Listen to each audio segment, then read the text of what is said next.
Hi everyone, I'm Dr. Deb Lees and I wanted to speak to you today about a project I'm trying to get off the ground called the Dragon Slayers Club. Now this is predominantly starting out as a group of female surgeons looking to encourage future generations of women who want to forage into the realms of male-dominated careers, and this traditionally is the STEM careers, so the science, technology, engineering and medicine. But what's close to my heart is the medicine and the surgery side of things. And I'll go on to explain all of these in a little more detail. But I wanted to talk primarily about the surgery side of things because this is where I want to start and this is where I want to focus initially before we broaden our horizons into those other fields. So a lot of TV shows recently have really glamorized medicine and glamorized surgery, and everyone is really familiar about that female lead who puts on her scrubs, who makes a big impression, and as normally there's a lot of social interaction around that, and obviously a lot of glamour comes along with that. But what these shows don't really focus on is how much hard work goes into achieving that. So whilst the population and public at large are very much in love with the concept of a female doctor, of a female surgeon, sometimes they don't necessarily realize, and I hesitate to use the term respect because I do think we do get a lot of respect, but I think it's very easy for people to forget exactly what goes on to achieving the qualification and also what goes on to maintaining a career in this field. So there's a lot of sacrifices, and these sacrifices start really early. They start at school where you're putting in long hours. You're really studying to get those marks because getting a place at medical school is competitive. And then that work doesn't stop through university because the course is long, it's demanding. Often you have to put in a lot of additional hours, and many of us had to work through our studies to fund those extra things, pay for those expensive school books. Often we had to travel to different areas to attend remote or rural placements, and all of these came at a cost, and not all of our parents were in a position where they could help us out. And for many of us, I mean, I'm talking for myself here, certainly I didn't have those financial resources to fall back on and had to fund a lot of my own studies. So with this career, with everything that you thrust into, with everything that you see, the stresses, the studies, I found it to be a real roller coaster, up and down, some really, really great times and some really, really low times as well. And sometimes it does feel like you're just trudging through custard, you're studying again, you've got another exam, another assignment.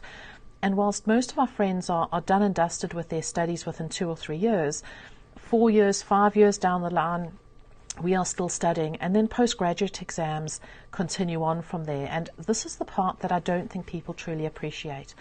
So a lot of people assume that you finish your medical studies at university and you're done, you're a doctor, you're ready to work. And a lot of the population doesn't truly appreciate that this is an ongoing process, and it's ongoing for many, many years, you know, to the point of 10 years for a lot of specialities by the time you've done your junior rotations, your speciality exams, and then your senior rotations and fellowship. So this is about bringing some awareness in terms of what exactly goes on to this. But that's coupled with the amazing part of our job, which is meeting diverse people from a range of socio-economic backgrounds. And I think the one true leveler that we really experience in our careers is that injury and illness has no favorites. It will affect you. Cancer will affect you and your family. You can be caught in a car accident, have an illness, and socioeconomic status isn't a discriminator when it comes to your health. So we do know that some people are more prone to diseases because of the lifestyles that they engage in. Obviously, people make life choices that are not necessarily ideal, but that's not to say that people who have taken meticulous care of themselves aren't challenged from a health perspective as well. So we do get to meet this great diversity of people. And often we meet people when they are at their lowest ebb. They are truly vulnerable when they see us. They're in a position where all their social protections are lost. And this is the point that we see them, and we truly see humanity as it is, which gives us an immensely privileged position within society.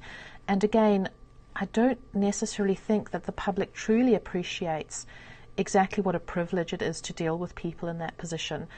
And as well as sometimes we see people in awful states, and certainly doing orthopedics, we see a lot of trauma, a lot of devastating injuries. We also then get to help these people rehabilitate, and we see them through their journey, and we follow them in clinic, and we see that although they've had devastating blows to their lifestyles and to their physical beings, that mentally how resilient the human race is and what kind of recovery is possible. But at the same time, I think it's our responsibility as medical professionals to speak out and to encourage future generations to follow in our paths and see what a fantastic career medicine and particularly surgery is. And it's undergoing quite a revolution at the moment. Politically, there's a lot of things happening through Europe. There's a lot of changes happening throughout the southern hemispheres as well. And I think we really need to make a concerted effort to encourage our younger generations that are coming through, to show them that whilst technology is changing and working conditions are changing, it's still a fantastic career, and there's a very bright future for people there. And humanity would be lost without our skills, and these are skills that are worth preserving and worth working on. But what has come to my attention is that surgery and what happens behind the scenes is very much a closed shop.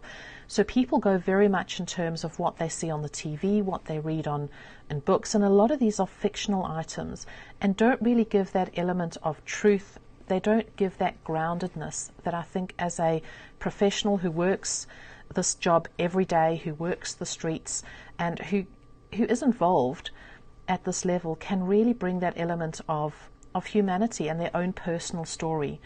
And this is what the initial project of the Dragon Slayers Club is about. It's about keeping it real, about explaining the background. What drew you to this career? What was it that you found so enticing that you said it's worth the sacrifice? And that's something that isn't necessarily tangible. And I've had lots of people ask me this question. And as time's gone on, my answer's actually changed quite a bit, because as I've seen more and more, and as I've experienced more of what's possible and what we do, the things that I find attractive and appealing about my chosen career have actually varied quite a bit. So part of this is to do with skill and maturation and also my own experience within the world. And I'm hoping to draw on all your experiences and the rich diversity that we come from. And what shocks most people is that people make the assumption that you come from a privileged background, that if you do medicine, you have been in a privileged situation where you've had optimal schooling, you've had optimal social environment, you've had someone fund your way through university, and everything's been clear sailing.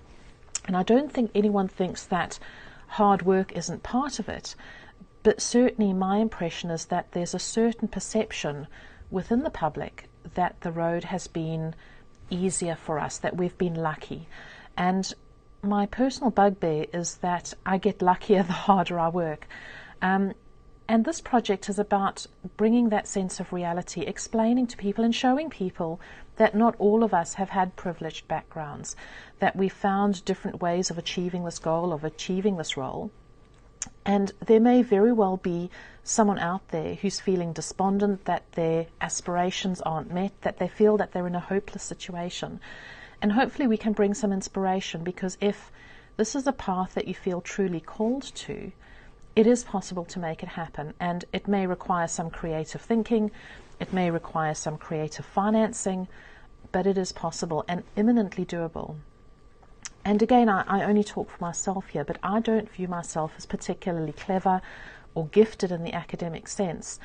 But what I do know is I can work hard and I'm committed, and it's that quality that has seen me through my studies and seen me through the progress of my career, rather than being overly intellectually bright. And again, this is a message I want to give to people about, this isn't about being a genius.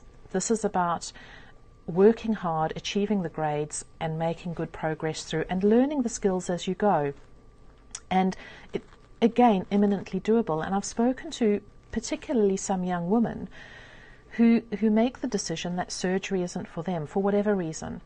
And it's this group of people I'd really like to talk to as well and encourage them to follow those paths if they feel that that's where their interest lies, because skills can be taught, and you might have to do things differently.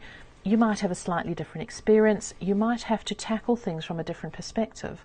And certainly biology isn't on our side, as we are the people who then birth the next generation. So it does mean that you have to have a different approach to how you tackle this, compared to one of your colleagues who may be male, who doesn't have that same reproductive burden, and who may have a very different home situation to what you experience. So it's about also addressing that boys' club. And this is kind of where we got the name the Dragon Slayer, because the Dragon Slayer was all about addressing those dragons of prejudice, gender discrimination, and overall just feeling that as a woman, in certain circumstances, you weren't offered the same opportunities that some of our male colleagues were. And reflecting on some of the circumstances that I found myself in, I don't necessarily think that in every case that this was purposeful. Some of this was ignorance, some of this was just habit, and I've now found that if I call people on this and draw their attention to the fact that this is no longer acceptable to behave in this way, that things are slowly changing. There's always going to be the odd dinosaur, don't get me wrong, and dinosaurs provide their own entertainment in various circumstances as well, and I have strategies about dealing with this. And again, this was something I wanted to bring through the book. How did you address these dinosaurs? How did you deal with this prejudice? How did you overcome that gender discrimination? And if you were to talk back to your younger self, what pearls of wisdom would you give your younger self in terms of dealing with the challenges that you faced? And I feel a strong obligation in terms of looking to our future generations to encourage them to come through, particularly those women who may be going through a period of self-doubt, may be questioning whether they have the skills or the resilience to get through this training, and to provide an insight into our mindset and some of the challenges that we face as women in this field. And I'm really hoping that you'll come on board and share your story, because all of us have come from different walks of life, faced different challenges, different cultural biases, and trained in different places as well, under different systems and different bosses, and also within different specialities. Again, I have the impression that that experience can be quite varied depending on where you are and what your experience is. So I would really love you to join me on this journey, to come along and share your story and inspire those future generations. And I don't see this as a particular money-making exercise, but what I do see this as is giving some validation to the fact that we are women who do surgery. And we are not lady doctors, we are not lady surgeons, we are doctors, we are surgeons, and we should take our ranks amongst the best of the males within our colleague ranks. And there's no need we should stand any less taller than any of our colleagues. And it's about validating our own experience, but also showing the general public that we are there by our own skills, by our own hard work, and that no one has done us any favors. And I'm not saying that our male colleagues have anything to be ashamed of. I'm just saying that the opportunities are there, and it's our responsibility to encourage and support our next generations. So please join me on this journey. Come along, enjoy the ride, and we would love to hear your stories. So please get in touch. We're looking forward to hearing from you.